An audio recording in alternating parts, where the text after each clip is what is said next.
Hello and welcome back. Today we're sinking our teeth into the latest financial feast served up by Devyani International Limited, or DIL as it's commonly known. That's right. DIL is a major player in the quick service restaurant or QSR space in India. They're actually the largest franchisee for Yum brands. Think KFC and Pizza Hut here in India. But their menu doesn't stop there, does it? Not at all. They're also the sole franchisee for Costa Coffee. And they've got other exciting brands like Wango, which serves South Indian cuisine, and newer international tie-ups including New York Fries, Tea Live, and Sanook Kitchen. Plus, they have a significant presence in airports and operate not just in India, but also in Thailand, Nigeria, and Nepal. It's quite a spread. So, let's get into the numbers. They've released their audited financial results. What period are we looking at? And are we covering both standalone and consolidated figures? We are. We're looking at the audited financial results for the fourth quarter ended March 31st, 2025, which we'll call Q4 FY25, and also for the full financial year FY25, which also ended on March 31st, 2025. The Board of Directors approved these results on May 23rd, 2025. And yes, we'll be discussing both the consolidated and standalone performance. Excellent. Let's start with the big picture, the consolidated results. How did DIL perform on the revenue front in Q4 FY25 compared to last year and also sequentially versus Q3? Alright, on a consolidated basis for Q4 FY25, revenue from operations came in at 1,212.59 crore rupees. Year over year, YoY, that's a healthy increase from the 1,047.08 crore rupees they reported in Q4 FY24. So a good growth trajectory there. Quarter over quarter, however, it's a slight dip from the 1,294.40 crore rupees in Q3 FY25. So a bit of a sequential slowdown in the last quarter of the year. Interesting to see that QoQ dip. What about their other income on the consolidated side for Q4? Consolidated other income for Q4 FY25 was 13.19 crore rupees. YoY, this is down from 14.33 crore rupees in Q4 FY24. QoQ, it's up from 9.05 crore rupees in Q3 FY25. So a mixed bag there. Okay, let's talk about operational profitability. The press release and presentation mention EBITDA. What are those consolidated EBITDA figures for Q4 FY25, year-on-year and QoQ? Yes, the consolidated reported EBITDA for Q4 FY25 was 200.8 crore rupees. The EBITDA margin stood at 16.6%. YoY, this EBITDA of 200.8 crore rupees is up by about 15.5% from the approximately 173.9 crore rupees in Q4 FY24. The margin at 16.6% was flat compared to Q4 FY24, which is quite resilient. QoQ, the EBITDA of 200.8 crore rupees is down from 219.2 crore rupees reported in Q3 FY25, where the margin was 16.9%.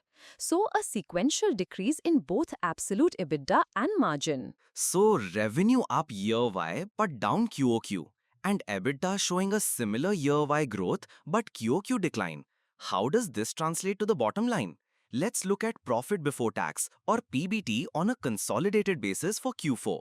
For Q4 FY25, the consolidated profit before tax, after accounting for the share of loss from joint ventures, was actually a loss of 22.35 crore rupees. Year on year, this is an improvement as the loss in Q4 FY24 was larger at 37.99 crore rupees. So, they've managed to reduce the extent of the loss compared to last year's fourth quarter. QoQ, this is a significant shift. In Q3 FY25, DIL had reported a consolidated PBT profit of 8.52 crore rupees before JV share or 8.62 crore after JV share. So, they've swung from a profit to a loss sequentially in Q4. A swing from profit to loss QoQ is noteworthy, And after taxes, what's the consolidated profit after tax or PAT situation for Q4? The consolidated loss after tax or PAT for Q4 FY25 was 16.8 crore rupees.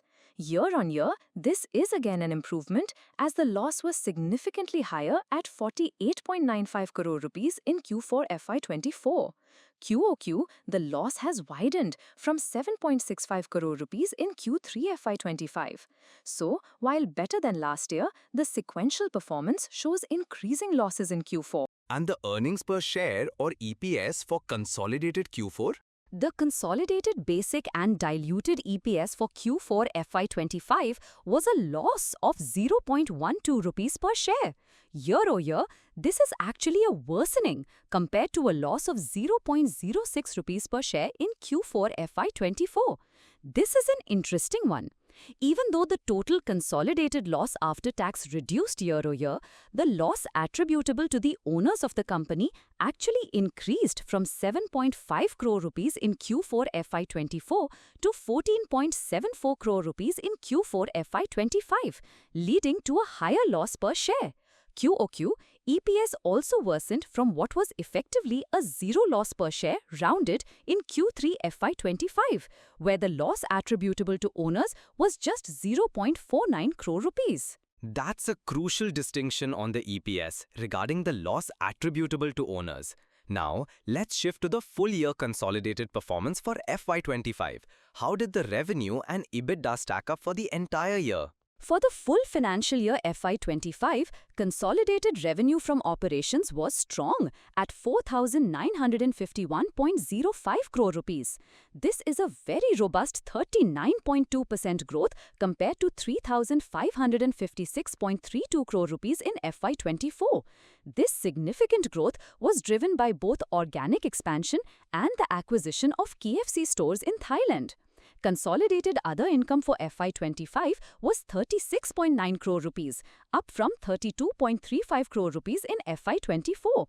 The consolidated reported EBITDA for FY25 stood at 842.2 crore rupees.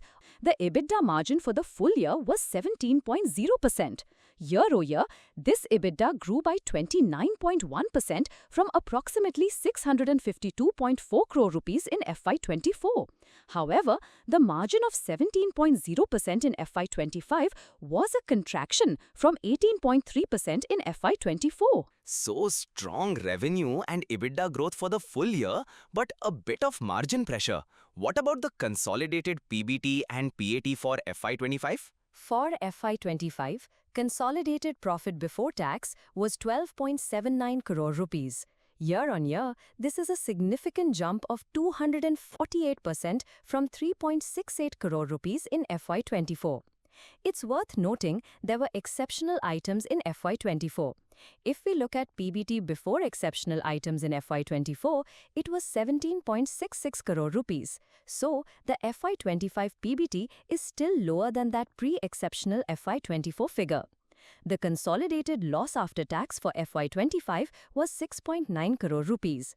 Year on year, this is a reduction in loss compared to a loss of 9.65 crore rupees in FY24.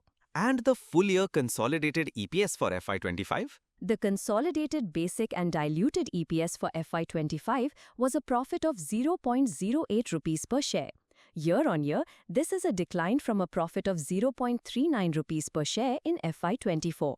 Similar to the quarterly story, while the total loss reduced, the profit attributable to the owners of the company decreased substantially from 47.26 crore rupees in FY24 to just 9.15 crore rupees in FY25, leading to this lower EPS. That's a very detailed look at the consolidated side. Now let's switch gears to the standalone results, which would primarily reflect the India operations. How did the standalone revenue look for Q4 FY25, both YoY and QoQ? For the standalone entity, revenue from operations in Q4 FY25 was 801.23 crore rupees. This is a growth from 751.58 crore rupees in Q4 FY24. QoQ, similar to the consolidated trend, there's a decline from 872.59 crore rupees in Q3 FY25. And the standalone EBITDA, the presentation might have figures for DIL India. Yes, the investor presentation indicates that for DIL India operations, which aligns with standalone, the reported EBITDA for Q4 FY25 was 150.4 crore rupees, with a margin of 18.8%. Comparing this to an estimated EBITDA of around 166.3 crore rupees in Q4 FY24, calculated from PBT, pre-exceptional, finance and D&A, it looks like a slight decline in absolute EBITDA. The margin in Q4 FY24 would have been around 22.1%, 166.3 divided by 751.84. So there's margin contraction yo-yo as well for standalone Q4. QoQ, the EBITDA of 150.4 crore rupees is down from an estimated 169.2 crore rupees in Q3 FY25, where the margin was around 19.4%, 169.2 divided by 8725.87. So a sequential decline here too. Okay, what about standalone PBT and PAT for Q4 FY25? Standalone PBT for Q4 FY25 was a loss of 15.6 crore rupees. Year-o, this compares to a PBT profit of 25.37 crore rupees in Q4 FY24 before a large exceptional item in that quarter. So on a comparable basis, it's a swing from profit to loss year-o. QO, the loss widened from a smaller PBT loss of 0.30 crore rupees in Q3 FY25. Standalone PAT for Q4 FY25 was a loss of 13.3 crore rupees. Year-o, this also compares unfavorably to a PAT profit of about 10.96 crore rupees in Q4 FY24 before exceptional items. QO, this is a swing from a PAT profit of 4.31 crore rupees in Q3 FY25 to this loss in Q4. That's quite a downturn in profitability for the standalone Q4 then, both year-o and QO on a pre-exceptional basis. What's the standalone EPS for Q4? Standalone EPS for Q4 FY25 was a loss of 0.1 rupees per share. Year-o, this is an improvement from a loss of 0.87 rupees per share in Q4 FY24. But remember, Q4 FY24 was heavily impacted by that exceptional item. Before exceptional items, Q4 FY24 would have had a positive EPS. QO, it worsened from a profit of 0.04 rupees per share in Q3 FY25. And for the full year FY25 on a standalone basis, revenue and EBITDA? For the full year FY25, standalone revenue from operations was 3,349.33 crore rupees. Year-o-year, this is up from 3,116.22 crores in FY24. The DIL India reported EBITDA for FY25, as per the presentation, was 624.5 crore rupees, with a margin of 18.6%. Year-o-year, this compares to an estimated EBITDA of around 636.8 crore rupees in FY24. PBT pre-exceptional plus finance, D&A and impairment. And standalone PBT and PAT for the full year FY25? Standalone PBT for FY25 was 27.03 crore rupees. Year-o-year, this is down significantly from a PBT of 123.52 crore rupees in FY24 before exceptional items. Standalone PAT for FY25 was 23.72 crore rupees. Year-o-year, this is a turnaround from a loss of 6.33 crore rupees in FY24, which was after the exceptional item. So for the full year, standalone PAT turned positive. What about the standalone EPS for FY25? Standalone EPS for FY25 was a profit of 0.20 rupees per share, improving from a loss of 0.05 rupees per share in FY24. Thanks. That gives us a clear picture of the headline numbers, both consolidated and standalone, quarterly and annually. Were there any significant exceptional items reported in FY25 that we should be aware of for either consolidated or standalone? For FY25, on the consolidated side, there were no exceptional items reported, which makes the PBT of 12.79 crore rupees fairly clean. In FY24 consolidated, there was an exceptional item of 13.99 crore rupees. For the standalone results in FY25, again, no exceptional items. However, in FY24 standalone, there was a large exceptional item expense of 116.09 crore rupees, which significantly impacted the reported PBT and PAT for that year. Good to know FY25 was clean on that front. Now, let's briefly touch upon the balance sheet. Any major changes in debt or equity on the consolidated side as of March 31st, 2025? On the consolidated balance sheet as of March 31st, 2025, total equity increased to 1,402.26 crore rupees from 1,348.58 crore rupees a year ago. Total debt, combining non-current and current borrowings, saw a slight increase to 931.76 crore rupees from 910.15 crore rupees. Goodwill also increased to 458.05 crore rupees from 428.7 crore rupees, possibly reflecting any smaller acquisitions or accounting adjustments. Cash and cash equivalents improved to 181.37 crore rupees. And on the standalone balance sheet? For standalone, total equity rose to 1,103.97 crore rupees. Total standalone debt also saw a marginal increase to 371.04 crore rupees. Non-current investments, likely in subsidiaries, remained fairly stable at around 353.6 crore rupees. What about cash flows for the consolidated entity for FY25? For FY25, consolidated net cash generated from operating activities was strong at 900.22 crore rupees, a significant improvement from 592.47 crore rupees in FY24. Net cash used in investing activities was 462.16 crore rupees, mainly for purchase of property, plant and equipment. FY24 saw much higher investing outflow due to a large payment for acquisition of subsidiaries. Net cash used in financing activities was 425.35 crore rupees in FY25, driven by repayment of borrowings and lease liability payments. This resulted in a net increase in cash and cash equivalents of 13.73 crore rupees for the year. There's no explicit mention of dividends paid in the cash flow summary provided. Okay, now for a critical part. The statutory results mention that DIL operates in a single reportable business segment, food and beverages. However, the press release and investor presentation give us a lot of color on brand performance. Can you walk us through some of those highlights, perhaps starting with the India business and its core brands like KFC, Pizza Hut and Costa? You're right. As per Ind AS 108, it's a single segment, but the brand level performance is key to understanding DIL. Let's look at India first, based on the presentation. For KFC India in Q4 FY25, revenue was 510.9 crore rupees, up 3.4% year-on-year. However, average daily sales per store, ADS, was at 93,000 rupees, down from 105,000 rupees in Q4 FY24. SSSG was negative 6.1%.